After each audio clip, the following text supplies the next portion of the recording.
Di metropolis yang terobsesi dengan kecepatan, di mana detak jantungnya dihitung dari indeks bursa dan kemegahan beton pencakar langit, ada sebuah denyut yang sering kali luput. Kota ini tidak pernah benar-benar tidur. Ia hanya berganti shift. Ada sebuah human-centric naratif yang eksis di ruang-ruang kosong yang gagal kita tangkap dengan mata telanjang. Kehidupan yang bergerak di balik bayang-bayang arsitektur futuristik yang dingin. Kita terobsesi pada lampu-lampu LED yang menarik di fasad gedung. Kita kagum pada arsitektur yang menantang di langit. Kita terjebak dalam rat race yang brutal, mengejar deadline, dan terobsesi pada fiksi kemajuan. Namun, di balik semua kemilau itu, pernahkah kita bertanya, siapa yang sebenarnya menjaga agar panggung besar ini tetap berdiri tegak? Siapa yang memoles wajah kota ini setiap pagi sebelum kita membuka mata untuk memulai rutinitas? Kota ini adalah panggung besar, dan kita sering lupa siapa di baliknya. Ketika sebagian besar penduduk kota masih terlelap dalam mimpi-mimpi yang nyaman, mereka sudah berada di garis depan. Tanpa seragam mahal, tanpa privilege, tanpa spotlight media sosial, hanya mereka, debu jalanan, dan sisa-sisa makanan kita semalam. Untuk pertanyaan pertama, Bapak kerja di sini sudah berapa lama? Saya di sini di tahun 2020 sampai di tahun 2026. Oh, udah cukup lama ya Pak. Mungkin tantangan terbesar saat Bapak bekerja itu apa? Tangannya itu yang bisa ada penerbangan pohon atau propping pohon yang besar, tantangan berat saya. Oh, seperti itu Pak. Oke. Ketika Bapak melakukan pekerjaan ini, sudah bantu banyak orang juga, tapi pasti ada orang yang kayak tidak sadar terhadap kerja keras Bapak. Perasaan Bapak tuh kayak gimana? Perasaan saya sih ya, maksudnya ya gimana ya, kayak enak juga ya kan. Saya sih, tapi ya mau nggak mau ya saya harus jalanin gitu kan, kerjaan saya yang ada di sini gitu. Kalau lihat dari orang begini ya, udah saya jalanin aja tugas saya ada di Kino sini sebagai taman. Makasih ya Pak. Terima kasih Pak. Kota ini ingin terlihat sempurna. Estetika adalah segalanya. Tapi, kota ini seringkali amnesia. Ia lupa bahwa kerapian yang kita nikmati adalah hasil dari punggung yang membungkuk ribuan kali setiap hari. Kita menikmati outputnya, tapi mengabaikan prosesnya. Kita melihat jalannya, tapi buta pada manusianya.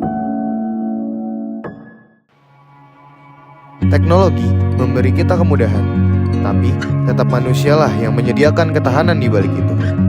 Kita menikmati kenyamanan digital, tapi melupakan biaya manusia yang dibayar untuk itu. Pak, untuk pertanyaan yang pertama, sejak kapan Bapak bekerja sebagai ojek online? 2018 tahun 2018. Untuk pertanyaan kedua, apa tantangan terbesar yang biasanya dihadapi saat narik setiap hari? Ada mungkin ya jalannya hujan, Ada ada cuaca buruk. Bagaimana perasaan Bapak ketika orang-orang sering tidak menyadari kerja keras Gojek?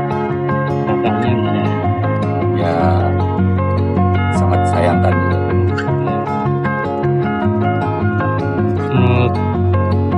menurut Bapak, seberapa penting pekerjaan Bapak di lingkungan ini?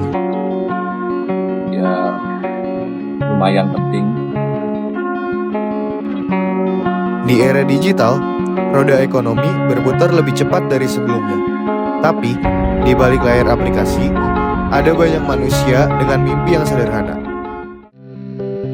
Keamanan bukan sekedar sistem cyber security atau kamera pengawas.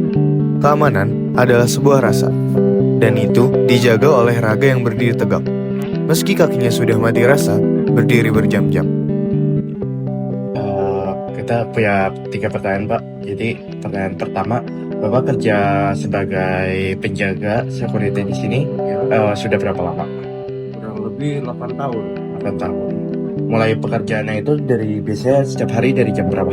Itu kita kan 12 jam 2 shift. Jadi dari pukul 8 pagi sampai 8 malam. Oh, sampai. Iya.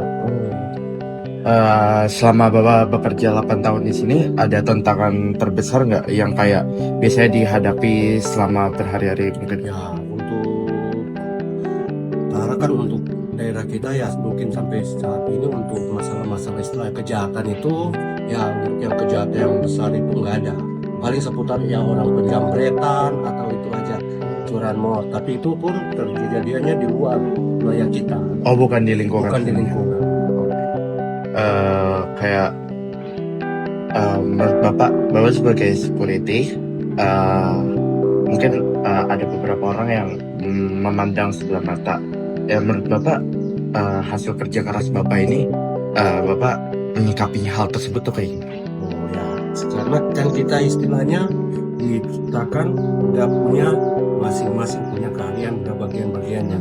Jadi ada yang security, ada yang petani, ada yang itu. Jadi kita selama kita menjalankannya kita merasa nyaman, ya istilahnya memang keadaan sekarang ekonomi, tapi ya begitulah keadaan kita mensyukuri apa yang ada.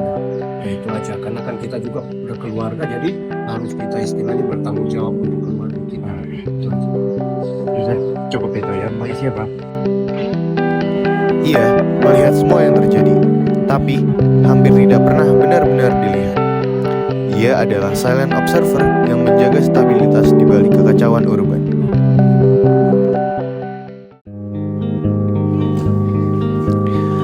Mereka tidak ada di headline. Mereka bukanlah tokoh utama di balik layar kaca. Tapi, tanpa mereka, kota ini hanyalah rangka kosong. Ribuan pekerja informal, jutaan jam kerja yang tak terlihat, kontribusi yang jarang dihitung dengan rasa.